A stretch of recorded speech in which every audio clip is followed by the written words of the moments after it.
देखते होते हमारे उदाहिया बैठी के पीपरा के छाँव। रुक रुक रुक रे टरेनिया, रुक रुक रुक रे टरेनिया, ले ले चल जनुआ के गाँव। रुक रुक रुक रे टरेनिया, ले ले चल जनुआ के गाँव। रुक रुक रुक रे टरेनिया।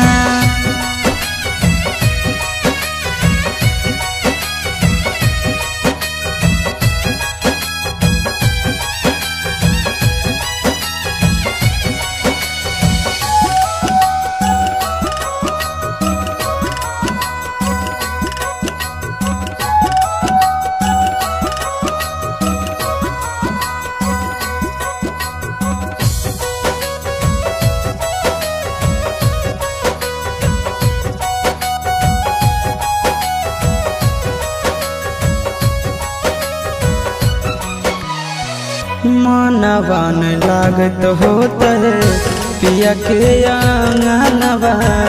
रतिया में देखी देखी रोबत होते चनवा, रोबत होते चनवा। मनवा न लागत होता है पिया के आंगनवा। रतिया में देखी देखी रोबत होते चनवा, रोबत होते चनवा।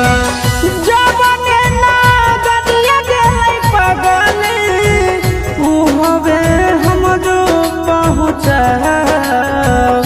रुक रुक रुक रे टरेनिया, रुक रुक रुक रे टरेनिया, ले ले चलो जनुआ के गाँव। रुक रुक रुक रे टरेनिया, ले ले चलो जनुआ के गाँव। रुक रुक रुक।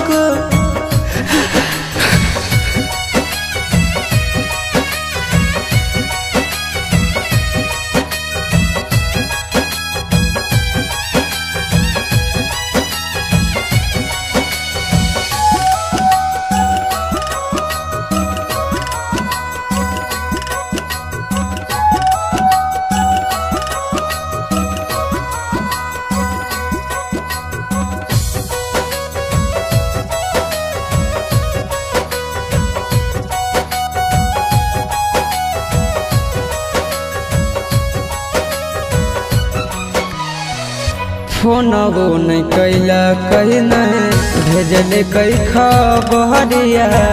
कौना देशवा में बस है जन के ससुररिया, जन के ससुररिया। फोनवो नहीं कैला कहीं नहीं भेजले कई खबरिया। कौना देशवा में बस है जन के ससुररिया, जन के ससुररिया। गोरे लाल के बुझे मजबूरी बताई दी है आशीष के नाम। रुक रुक रुक रे टरेनिया, रुक रुक रुक रे टरेनिया, ले ले चलो जनुआ के गाँव।